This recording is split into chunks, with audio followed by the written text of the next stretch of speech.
Chakravani classes 2.0യിലേക്ക് ഏവർക്കും ഹാർദമായ സ്വാഗതം. അപ്പോൾ നമ്മൾ ഇന്ന് മുതൽ 2025 കറണ്ട് അഫയറിൻ്റെ ഓരോ സെഷനാണ് നമ്മൾ നോക്കി വരിക.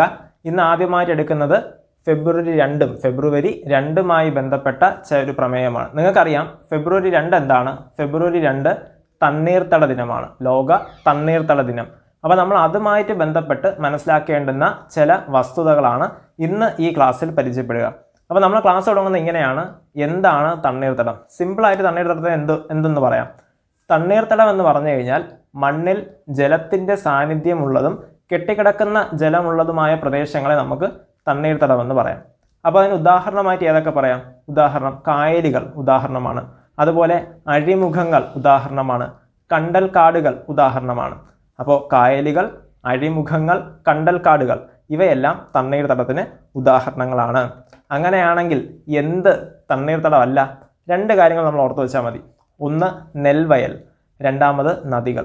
അപ്പം നദികളും നെൽവയലുകളും തണ്ണീർത്തടമല്ല. അപ്പോൾ PSC പരീക്ഷകൾ സ്ഥിരമായിട്ട് ചോദിക്കുന്നതാണ് ഏത് തണ്ണീർത്തടമാണ്, തണ്ണീർത്തടമല്ല. അപ്പോൾ നമ്മുടെ 4 ഓപ്ഷൻസ് ഉണ്ടാവും, അതിൽ നമ്മൾ കറക്റ്റായിട്ട് പിക്ക് ചെയ്യണം. ഇത് ഓർക്കണം, നെൽവയലുകളും നദികളും തണ്ണീർത്തടമല്ല. എന്തുകൊണ്ടാണ് നദികൾ തണ്ണീർത്തടം അല്ലെന്ന് പറയുന്നത്? അത് കെട്ടിക്കിടക്കുന്നതല്ല, നമുക്കറിയാം ഒഴുകുന്നതാണ് നദികൾ, അതുകൊണ്ട് തന്നെയാണ് അത് തണ്ണീർത്തടം അല്ലാത്തത്.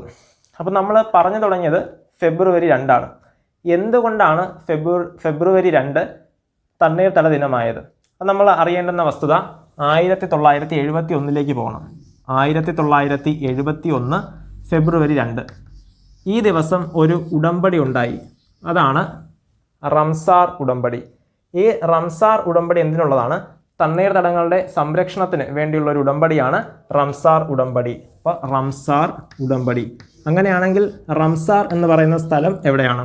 റംസാർ എന്ന് പറയുന്ന സ്ഥലം ഇറാനിലാണ്. റംസാർ ഇറാനിലാണ്.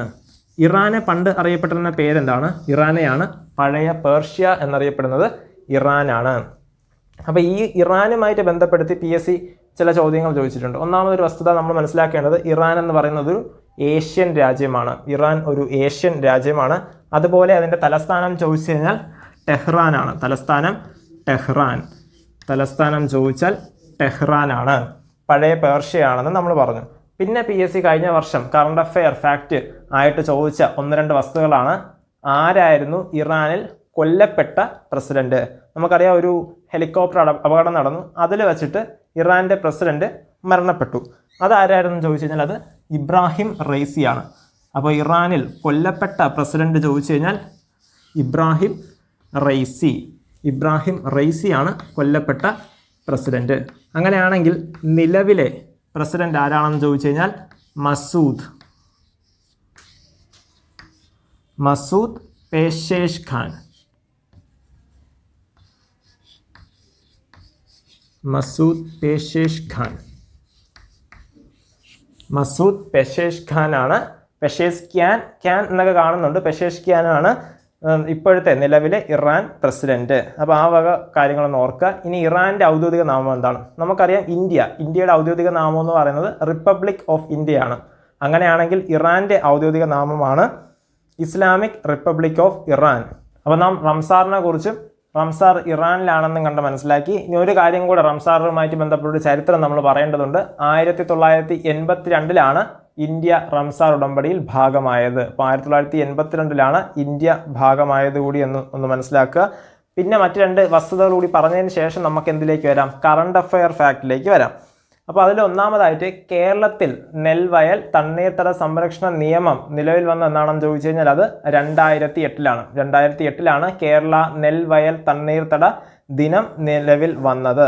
ഇത് പ്രകാരം എന്ത് രൂപീകരിച്ചു? തണ്ണീർത്തട അതോറിറ്റി രൂപീകരിച്ചു. എന്തിന്? തണ്ണീർത്തടം സംരക്ഷിക്കാൻ വേണ്ടി. അപ്പോൾ അങ്ങനെയാണെങ്കിൽ PSC സ്ഥിരമായിട്ട് ചോദിക്കുന്ന ഒരു ചോദ്യമാണ്, കേരള തണ്ണീർത്തട അതോറിറ്റിയുടെ ചെയർമാൻ ആരാണ്?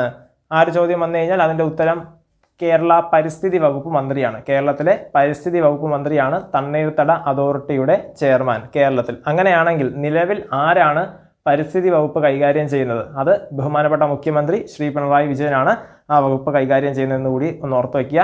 അങ്ങനെയാണെങ്കിൽ വൈസ് ചെയർപേഴ്സൺ ആരാണെന്ന് ചോദിച്ചാൽ സർക്കാർ ചീഫ് സെക്രട്ടറിയാണ്. സ്റ്റേറ്റിൽ വൈസ് ചെയർപേഴ്സൺ ചീഫ് സെക്രട്ടറിയാണ്. അപ്പോൾ ആ വസ്തുത നമുക്ക് ഓക്കെ ആണെന്ന് വിശ്വസിക്കുന്നു. ഇനി ഒരു കാര്യം കൂടി, കേരളത്തിൽ എത്ര റംസാർ സൈറ്റ് ഉണ്ട്? കേരളത്തിൽ എത്ര റംസാർ സൈറ്റ് ഉണ്ടെന്ന് ചോദിച്ചു കഴിഞ്ഞാൽ 3 അത് നമുക്കറിയാം. വേമ്പനാട് കായൽ, അഷ്ടമുടി കായൽ, ശാസ്താംകോട്ട കായൽ. അത് നമുക്ക് പിന്നീട് കാണാം. അപ്പോൾ ഇനി നമ്മൾ കാണേണ്ടത് നേരിട്ട് എന്താണ് 2025 കറണ്ട് അഫയർ ഫാക്റ്റ് ആണ്. PSC സ്ഥിരം നമുക്ക് 1 മാർക്ക് തരുന്ന ഒരു ചോദ്യമാണ് 2025 അല്ലെങ്കിൽ 24 ഈ പ്രമേയങ്ങൾ, ഓരോ ഫെബ്രുവരി 2-ന്റെയും പ്രമേയങ്ങൾ എന്താണ്? അപ്പോൾ നമുക്ക് ആദ്യം നോക്കേണ്ടത് 2025 കറണ്ട് അഫയർ ആയ പ്രമേയം എന്താണ്? 2025 പ്രമേയം ഇതാണ്: നമ്മുടെ പൊതുഭാവിക്കായി തണ്ണീർത്തടങ്ങൾ സംരക്ഷിക്കുക. നമ്മുടെ പൊതുഭാവിക്കായി തണ്ണീർത്തടങ്ങൾ സംരക്ഷിക്കുക. അതിന് ഇംഗ്ലീഷിൽ പറഞ്ഞാൽ ഇങ്ങനെയാണ്: protecting wetland for our common future. Protecting wetland for our common future എന്നതാണ് 2025 പ്രമേയം. അങ്ങനെ അപ്പോൾ ഇനി 2024 തണ്ണീർത്തട ദിന പ്രമേയം എന്താണ് നമുക്ക് നോക്കാം. തണ്ണീർത്തടവും മനുഷ്യക്ഷേമവും എന്നതാണ് 2024 പ്രമേയം. വെറ്റ്ലാൻഡ് ഫോർ ഹ്യൂമൻ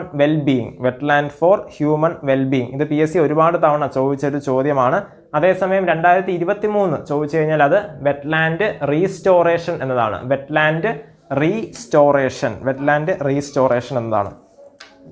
ഇനി മറ്റൊരു വസ്തുത നമ്മൾ മനസ്സിലാക്കേണ്ടത്, റംസാർ കൺവെൻഷന് കീഴിൽ അംഗീകൃത തണ്ണീർത്തട നഗരങ്ങളായി അന്താരാഷ്ട്ര അംഗീകാരം നേടിയ ഇന്ത്യയിലെ നഗരങ്ങൾ ഏതാണെന്ന് ചോദിച്ചു കഴിഞ്ഞാൽ അത് ഇൻഡോറും ഉദയ്പൂറും. അതായത് റംസാർ കൺവെൻഷന് കീഴിൽ റംസാർ ഉടമ്പടിയിലേക്ക് എടുക്കപ്പെട്ട ഇന്ത്യയിലെ നഗരങ്ങൾ ഏതൊക്കെയാണെന്ന് ചോദിച്ചു കഴിഞ്ഞാൽ അത് ഇൻഡോറും ഉദയ്പൂറുമാണ്. ഇതിൽ ഇൻഡോർ നമുക്കറിയാം മധ്യപ്രദേശിലാണ്. ഇൻഡോർ എവിടെയാണെന്ന് ചോദിച്ചു കഴിഞ്ഞാൽ അത് മധ്യപ്രദേശിലാണ്. അതേപോലെ ഉദയ്പൂർ എവിടെയാണെന്ന് ചോദിച്ചു കഴിഞ്ഞാൽ രാജസ്ഥാനിലാണ്. ഇൻഡോർ മധ്യപ്രദേശിലും ഉദയ്പൂർ രാജസ്ഥാനിലുമാണ്. അങ്ങനെയാണെങ്കിൽ ഇൻഡോറുമായിട്ട് ബന്ധപ്പെടുത്തി മറ്റൊരു കറണ്ട് അഫയർ ഫാക്ട് നമ്മൾ പഠിച്ചിട്ടുണ്ട്. ഇന്ത്യയിൽ ഏറ്റവും കൂടുതൽ വൃത്തിയുള്ള നഗരം ചോദിച്ചു കഴിഞ്ഞാൽ 2024 റിപ്പോർട്ട് പ്രകാരം 2 നഗരങ്ങളാണ് ഇന്ത്യയിലെ ക്ലീനസ്റ്റ് സിറ്റി എന്നറിയപ്പെടുന്നത്: ഇൻഡോറും സൂററ്റും. അതിൽ ഇൻഡോർ മധ്യപ്രദേശിലാണ്, സൂററ്റ് എവിടെയാണെന്ന് ചോദിച്ചു കഴിഞ്ഞാൽ അത് ഗുജറാത്തിലാണ്. ഇനി സൂററ്റ് താപ്തി നദിയുടെ തീരത്താണെന്ന് നമുക്കറിയാം. സൂററ്റിലാണ് ലോകത്തിലെ ഏറ്റവും വലിയ ഓഫീസ് സമുച്ചയം എന്നും അറിയാം. സൂററ്റ് നെയാണ് ഡയമണ്ട് സിറ്റി എന്ന് പറയുന്നത്. സൂററ്റിനെയാണ് ഡയമണ്ട് സിറ്റി എന്നും പറയുന്നത്. ആ വസ്തുതകൾ കൂടി ഇതിൻ്റെ കൂട്ടത്തിലൊന്ന് മനസ്സിലാക്കി വെക്കുന്നത് നല്ലതായിരിക്കും. അപ്പോൾ ഇനി നമ്മൾ പ്രധാനമായിട്ട് നോക്കേണ്ടത് ഇന്ത്യയിലെ റംസാർ സൈറ്റുകൾ. ആകെ ഇന്ത്യയിൽ എത്ര റംസാർ സൈറ്റുകളുണ്ട്? ഇപ്പോൾ നിലവിൽ 2025 ഫെബ്രുവരി 2 പ്രകാരം ഇന്ത്യയിൽ ആകെയുള്ള റംസാർ സൈറ്റുകൾ എന്ന് പറയുന്നത് 89 ആണ്. 89. ഈ 89നെ ഞാനൊരു കോഡാക്കി മാറ്റുകയാണ്. 89 = 80+, 2+, 3+4. ഇതിൽ 80 എണ്ണം 2024 ഫെബ്രുവരിക്ക് മുമ്പുണ്ടായിരുന്നു. 2024 ഫെബ്രുവരി 2 എണ്ണം കൂട്ടിച്ചേർത്തു. ഈ 2 എണ്ണമാണ് നാഗിയും നക്തിയും. ഇതിൽ നാഗി, നക്തി എന്ന് പറയുന്നത് പക്ഷി സങ്കേതങ്ങളാണ്. എവിടെയുള്ളതാണെന്ന് ചോദിച്ചു കഴിഞ്ഞാൽ ബീഹാറിലാണ്. ബീഹാറിലെ പക്ഷി സങ്കേതങ്ങളാണ് നാഗിയും നക്തിയും. ഇപ്പം നിലവിലെ ബീഹാറിലെ മുഖ്യമന്ത്രി ആരാണെന്ന് നമുക്കറിയാം. അതാരാണ്? നിതീഷ് കുമാറാണ് ബീഹാറിലെ മുഖ്യമന്ത്രി. 2024 കൂട്ടിച്ചേർത്തു. അവ 3 എണ്ണം ഏതൊക്കെയാണെന്ന് നോക്കിക്കഴിഞ്ഞാൽ, ഒന്ന് തവ റിസർവോയർ. ഇത് മധ്യപ്രദേശിലാണ്. രണ്ടാമത്തത് ഏതാണെന്ന് ചോദിച്ചു കഴിഞ്ഞാൽ നഞ്ചരായൻ പക്ഷി സങ്കേതം. അത് തമിഴ്നാട്ടിലാണ്. മൂന്നാമത്തത് കഴുവേലി. വാക്കൊന്നും മാറിപ്പോകരുത്. കഴുവേലി പക്ഷി സങ്കേതം. ഇവ 2 പക്ഷി സങ്കേതങ്ങളാണ്. എവിടെയാണെന്ന് ചോദിച്ചു കഴിഞ്ഞാൽ തമിഴ്നാട്ടിലാണ്. നഞ്ചരായനും കഴുവേലിയും തമിഴ്നാട്ടിലെ പക്ഷി സങ്കേതങ്ങളാണ്. അങ്ങനെയാണെങ്കിൽ 2025 ഫെബ്രുവരി ആയപ്പോഴത്തേക്കും പുതിയ 4 എണ്ണം കൂടി കൂട്ടിച്ചേർത്തു. അപ്പോൾ നമ്മൾ പഠിക്കേണ്ടത് ഈ 4 എണ്ണമാണ്. ഇതുവരെയുള്ളത് നിങ്ങൾക്ക് എല്ലാവർക്കും അറിയാമായിരിക്കും. നമ്മുടെ ക്ലാസ്സിൽ തന്നെ ഇതിനു മുമ്പ് ചർച്ച ചെയ്തിട്ടുള്ള കാര്യമാണ്. ഇനിയുള്ള 4 എണ്ണം ഏതൊക്കെയാണെന്ന് നമുക്ക് നോക്കാം. അപ്പോൾ ഇനി നമുക്ക് 2025 ആഡ് ചെയ്ത പുതുതായിട്ട് ചേർത്ത 4 എണ്ണം നോക്കിയാലോ. ഒന്നാമത്തത് സക്കരക്കോട്ടൈ. നമ്മുടെ പ്രൊണൗൺസിയേഷനിൽ ചെറിയ വ്യത്യാസങ്ങൾ വന്നേക്കാം. സക്കരക്കോട്ടൈ. ഇതിൻ്റെ ഇംഗ്ലീഷിലെ സ്പെല്ലിംഗ് കൂടെ ഞാൻ ഒന്ന് പറയാം. SAKKARAKOTTAI. KKARAKOTTAI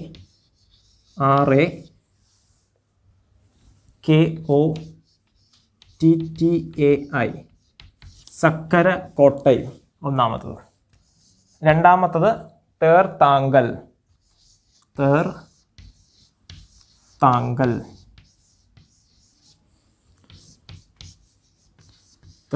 ഈ വാക്കുകൾ ചെറിയ ബുദ്ധിമുട്ടുണ്ട്, എന്നിരുന്നാൽ തന്നെയും 2-3 തവണ ആവർത്തിച്ച് പറഞ്ഞ് കേൾക്കുമ്പോഴത്തേക്ക് നിങ്ങൾക്കിത് ഓർമ്മയിരിക്കും. അടുത്ത മൂന്നാമത്തത് കേച്ചിയോൾ പാൽറി.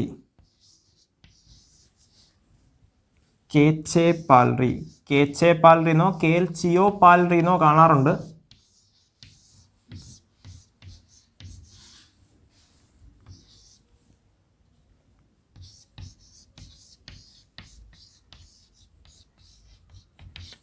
നാലാമത്തത് എളുപ്പമുള്ളൊരു പേരാണ് ഉദ്വ ലേക്ക്.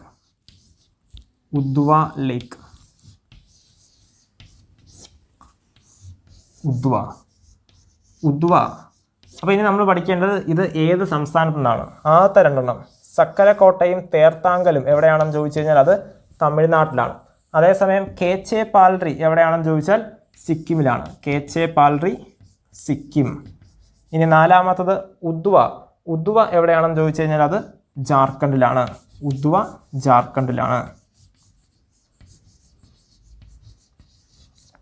അപ്പോൾ ഉദ്വ ചോദിച്ചു കഴിഞ്ഞാൽ ജാർഖണ്ഡാണ്. ഇത് 4 പുതുതായിട്ട് ചേർത്ത തണ്ണീർത്തടങ്ങൾ. റംസാർ സൈറ്റിലേക്ക് ഇടം നേടിയ 4 തണ്ണീർത്തടങ്ങളാണ്. ഒന്ന് സക്കരക്കോട്ടൈ തമിഴ്നാട്, തേർത്താങ്കൽ തമിഴ്നാട്. ഇത് 2 പക്ഷി സങ്കേതങ്ങളാണ്. സക്കരക്കോട്ടയും തേർത്താങ്കലും തമിഴ്നാട് നിന്നുള്ള പക്ഷി സങ്കേതങ്ങൾ.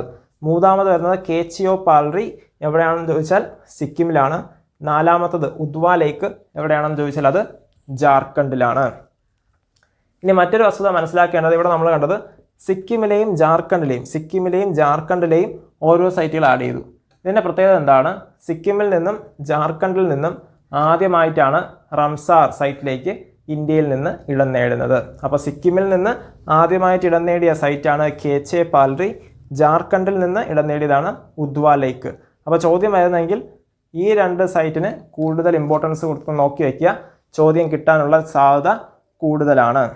പിന്നെ ഉള്ളത് ഒരു വസ്തുത കൂടി, തമിഴ്നാട്. നമുക്കറിയാം തമിഴ്നാട്ടിലാണ് എല്ലാ തവണയും കൂടുതൽ സൈറ്റുകൾ ആഡ് ചെയ്ത് വരുന്നത്. അപ്പോൾ നിലവിൽ ആകെ തമിഴ്നാട്ടിൽ എത്ര സൈറ്റുകളാണുള്ളതെന്ന് ചോദിച്ചു കഴിഞ്ഞാൽ 20 അപ്പോൾ ഇന്ത്യയിൽ ആകെ ഉള്ളത് 89. ആ 89-ൽ 20 എവിടെ നിന്നാണെന്ന് ചോദിച്ചു കഴിഞ്ഞാൽ അത് തമിഴ്നാട് നിന്നാണ്. അപ്പോൾ ഒരു ചോദ്യം ഇങ്ങനെ വരികയാണ്, ഏത് സംസ്ഥാനത്ത് നിന്നാണ് ഇന്ത്യയുടെ റംസാർ സൈറ്റുകളിൽ ഏറ്റവും കൂടുതൽ തണ്ണീർത്തടങ്ങൾ ഉള്ളത് എന്ന് ചോദിച്ചു കഴിഞ്ഞാൽ അത് എവിടെയാണ്? തമിഴ്നാട്ടിലാണ്. ആ വസ്തുത കൂടി ഒന്ന് മനസ്സിലാക്കി വെക്കുമല്ലോ. അപ്പോൾ നമ്മൾ ഇതുവരെ ഇന്ത്യയിലെ ആകെ 89 റംസാർ സൈറ്റും അതിൻ്റെ ഒരു കോഡ് 80+2+3+4 ഇതും കണ്ടു. 89 ലേറ്റസ്റ്റ് ആയിട്ട് കയറിയ 4 കണ്ടു. അതോടൊപ്പം തമിഴ്നാട്ടിലാണ് ഏറ്റവും കൂടുതൽ റംസാർ സൈറ്റുകൾ ഉള്ളതെന്ന് നമ്മൾ കണ്ടു. എത്ര എണ്ണമെന്ന് ചോദിച്ചാൽ 20. ഇനി ജസ്റ്റ് നമുക്കൊന്ന് കേരളത്തിലെ കാര്യങ്ങൾ കൂടി ഒന്ന് പരാമർശിച്ചിട്ട് ഈ ക്ലാസ് അവസാനിപ്പിക്കാം. കേരളത്തിൽ നിന്ന് ആകെ എത്ര തണ്ണീർത്തട സൈറ്റുകളാണ് റംസാർ സൈറ്റിലുള്ളതെന്ന് ചോദിച്ചു കഴിഞ്ഞാൽ അത് 3 തണ്ണീർത്തട സൈറ്റുകൾ റംസാറിലുള്ളത്. അത് ഏതൊക്കെയാണെന്ന് ചോദിച്ചു കഴിഞ്ഞാൽ ഒന്ന് വേമ്പനാട് കായൽ, രണ്ടാമത്തത് അഷ്ടമുടി കായൽ, മൂന്നാമത്തത് ശാസ്താംകോട്ട കായൽ. അതെല്ലാം പോട്ടെ. ഇനി കേരളത്തിൽ ആകെ എത്ര കായലുകളാണുള്ളത്? കേരളത്തിൽ ആകെ 34 കായലുകളാണുള്ളത്. ആ 34 നമ്മൾ വീണ്ടും ഡിവൈഡ് ചെയ്യുമല്ലോ. 27+7. അതിലെ 7 ഏതാണ്? 7 എന്ന് പറയുന്നത് ഉൾനാടൻ ജലാശയമാണ്. അതായത് കടലുമായിട്ട് ബന്ധമില്ലാത്തതിനെയാണ് നമ്മൾ ഉൾനാടൻ ജലാശയം എന്ന് പറയുന്നത്. അതിനൊരു ഉദാഹരണമാണ് പൂക്കോട് തടാകം എന്ന് പറഞ്ഞ ഒരു 27 കടലുമായി ചേർന്ന് കിടക്കുന്നതും 7 കായലുകൾ എന്ന് പറയുന്നത് ഉൾനാടൻ ജലാശയമാണെന്ന് കൂടി ഒന്ന് മനസ്സിലാക്കി വയ്ക്കുക. അപ്പോൾ ഇനി നമ്മൾ പറഞ്ഞ 3 തണ്ണീർത്തടങ്ങളെ കുറിച്ച് നമുക്ക് ജസ്റ്റ് ഒന്ന് പറഞ്ഞു പോവാം. വേമ്പനാട് നമുക്കറിയാം കേരളത്തിലെ ഏറ്റവും വലിയ കായൽ ചോദിച്ചു കഴിഞ്ഞാൽ അത് വേമ്പനാട് കായലാണ്. ഇനി ഏതൊക്കെ ജില്ലയിലാണ് വ്യാപിച്ചു കിടക്കുന്നതെന്ന് ചോദിച്ചു കഴിഞ്ഞാൽ ആലപ്പുഴ, കോട്ടയം, എറണാകുളം ജില്ലകളിലായി വ്യാപിച്ചു കിടക്കുന്നതാണ് വേമ്പനാട് കായൽ. അതുപോലെ കുമരകം പക്ഷി സങ്കേതം എവിടെയാണെന്ന് ചോദിച്ചാലും അത് വേമ്പനാട് കായലിലാണ്. ഇനി വേമ്പനാട് കായലിൽ വരുന്ന പ്രധാനപ്പെട്ട ദ്വീപുകളാണ് ഒന്ന് വെല്ലിംഗ്ടൺ ദ്വീപ്. അതെവിടെയാണ്? എറണാകുളത്താണ്. വേമ്പനാട് കായലിലെ ഏറ്റവും വലിയ ദ്വീപ് ചോദിച്ചാലും വെല്ലിംഗ്ടൺ ദ്വീപാണ്. വേമ്പനാട് കായലിലെ ഏറ്റവും വലിയ ദ്വീപും വെല്ലിംഗ്ടൺ ദ്വീപാണ്. അതൊരു കൃത്രിമ ദ്വീപാണെന്ന് കൂടി മനസ്സിലാക്കുക. അപ്പം ഇനി രണ്ടാമത്തെ ഒരു ദ്വീപ് നമ്മൾ നോക്കേണ്ടത് പാതിരാ മണൽ തുരുത്താണ്. പാതിരാ മണൽ തുരുത്ത്. അപ്പോൾ പാതിരാ മണൽ തുരുത്ത് നമുക്ക് ഓർമ്മ വരുമ്പോൾ ആരെയാണ് നമ്മൾ ഓർക്കുന്നത്? വേലുത്തമ്പി ദളവയാണ്. അപ്പം അങ്ങനെയാണെങ്കിൽ വേലുത്തമ്പിയും പാതിരാ മണൽ തുരുത്തുകളുടെ ബന്ധം എന്താണ്? പാതിരാ മണൽ തുരുത്തിനെ വെട്ടിത്തെളിച്ച് കൃഷിക്ക് അനുയോജ്യമാക്കിയത് ആരാണെന്ന് ചോദിച്ചു കഴിഞ്ഞാൽ അത് വേലുത്തമ്പി ദളവയാണ്. ഇനി വേലുത്തമ്പി ദളവയുടെ യഥാർത്ഥ പേരെന്താണ്? വേലായുധൻ ചെമ്പകരാമൻ തമ്പി. ഇദ്ദേഹം ജനിച്ചത് തലക്കുളത്താണ്. അദ്ദേഹത്തെയാണ് തലക്കുളം കാര്യക്കാരൻ എന്ന് അറിയപ്പെടുക. ഇദ്ദേഹത്തെക്കുറിച്ച് നമ്മൾ ഓർക്കേണ്ടതാണ് കുണ്ടറ വിളംബരം. ഏത് വർഷമാണ്? 1809 ജനുവരി 11 കുണ്ടറ വിളംബരം നടത്തിയത്. അതിനുശേഷം എവിടെ വെച്ചാണ് അദ്ദേഹം അന്തരിച്ചതെന്ന് ചോദിച്ചു കഴിഞ്ഞാൽ മണ്ണടിയിലാണ്. മണ്ണടി പത്തനംതിട്ടയിലാണ്. മണ്ണടി ക്ഷേത്രം പത്തനംതിട്ട. ഇനി അദ്ദേഹത്തിൻ്റെ വാള് എവിടെയാണുള്ളതെന്ന് ചോദിച്ചു കഴിഞ്ഞാൽ അത് തിരുവനന്തപുരം നേപ്പിയർ മ്യൂസിയത്തിലാണ്. നേപ്പിയർ മ്യൂസിയത്തിൻ്റെ മറ്റൊരു പേരാണ് KCS പണിക്കർ മ്യൂസിയം. അതോടൊപ്പം നമ്മൾ ഓർക്കേണ്ടതാണ് പാതിരാ മണൽ ദ്വീപ് ഏത് ജില്ലയിലാണെന്ന് ചോദിച്ചു കഴിഞ്ഞാൽ അത് ആലപ്പുഴ ജില്ലയിലാണ്. ഇനി മൂന്നാമതൊരു ദ്വീപ് നമ്മൾ നോക്കേണ്ടത് വൈപ്പിൻ ദ്വീപാണ്. വൈപ്പിൻ ദ്വീപ് അതെവിടെയാണെന്ന് ചോദിച്ചു കഴിഞ്ഞാൽ എറണാകുളം ജില്ലയിലാണ്. നാലാമത്തത് തണ്ണീർമുക്കം ബണ്ട്. അതെവിടെയാണെന്ന് ചോദിച്ചു കഴിഞ്ഞാൽ ആലപ്പുഴയിലാണ്. ഇതെന്തിനാണ്? ഉപ്പ് വെള്ളത്തെ പ്രതിരോധിക്കാൻ വേണ്ടി ഉണ്ടാക്കിയതാണ് തണ്ണീർമുക്കം ബണ്ട്. അഞ്ചാമത്തത് തോട്ടപ്പള്ളി സ്പിൽവേ. ഈ തോട്ടപ്പള്ളി സ്പിൽവേയും ആലപ്പുഴയിലാണ്. എന്താണ് ഇതിൻ്റെ പ്രത്യേകത എന്ന് ചോദിച്ചു കഴിഞ്ഞാൽ നമ്മുടെ കുട്ടനാട്ടിൽ വെള്ളപ്പൊക്കം ഒഴിവാക്കാൻ വേണ്ടിയിട്ടുള്ളതാണ് തോട്ടപ്പള്ളി സ്പിൽവേ. അപ്പോൾ ഇത്രയാണ് നമുക്ക് വേമ്പനാട് കായലുമായിട്ട് ബന്ധപ്പെടുത്തി പറയാനുള്ളത്. അപ്പം ഇനി നമ്മൾ രണ്ടാമത് കാണുന്ന കായൽ ഏതാണെന്ന് ചോദിച്ചു കഴിഞ്ഞാൽ അത് അഷ്ടമുടി കായലാണ്. കേരളത്തിലെ വലിയ രണ്ടാമത്തെ കായലാണ് അഷ്ടമുടി കായൽ. കേരളത്തിൽ ഏറ്റവും കൂടുതൽ ആഴമുള്ള കായൽ ചോദിച്ചാലും അത് അഷ്ടമുടി കായലാണ്. ഇനി ഇതിൻ്റെ ആകൃതി ചോദിച്ചു കഴിഞ്ഞാൽ പനയോല അല്ലെങ്കിൽ നീരാളിയുടെ ആകൃതിയുള്ള കായൽ ചോദിച്ചാലും ഏതാണ്? അഷ്ടമുടി കായലാണ്. പിന്നെ ഉള്ളത് കേരളത്തിലെ കായലുകളിലേക്കുള്ള കവാടം ഏതെന്ന് ചോദിച്ചു കഴിഞ്ഞാൽ അതും അഷ്ടമുടി കായലാണ്. ഇവിടെയാണ് മൺട്രോ തുരുത്ത്. അപ്പം ഇനി മൺട്രോ തുരുത്ത് എവിടെയാണെന്ന് ചോദിച്ചു കഴിഞ്ഞാൽ അത് അഷ്ടമുടി കായലിലാണ്. അഷ്ടമുടി കായൽ ഏത് ജില്ലയിലാണെന്ന് ചോദിച്ചു കഴിഞ്ഞാൽ ഏത് ജില്ലയിലാണ്? കൊല്ലം ജില്ലയിലാണ്. അതുകൊണ്ട് തന്നെ മൺട്രോ തുരുത്ത് എവിടെയാണ്? കൊല്ലം ജില്ലയിലാണ്. അതുപോലെ പെരുമൺ തീവണ്ടി ദുരന്തം നടന്നത് ഏത് കായലിലാണെന്ന് ചോദിച്ചാലും അത് അഷ്ടമുടി കായലിലാണ്. 1988 ജൂലൈ 8. 1988 ജൂലൈ 8 പെരുമൺ തീവണ്ടി ദുരന്തം. അതുപോലെ നീണ്ടകര അഴി എവിടെയാണെന്ന് ചോദിച്ചാലും അത് അഷ്ടമുടി കായലിലാണ്. ഇത്രയും വസ്തുതകളാണ് നമ്മൾ അഷ്ടമുടി കായലുമായിട്ട് ബന്ധപ്പെടുത്തി ഒന്ന് മനസ്സിലാക്കി വയ്ക്കേണ്ടത്. അപ്പോൾ റംസാർ സൈറ്റിൽ ഇടം നേടിയ കേരളത്തിലെ കായലുകൾ 2 നമ്മൾ നോക്കി.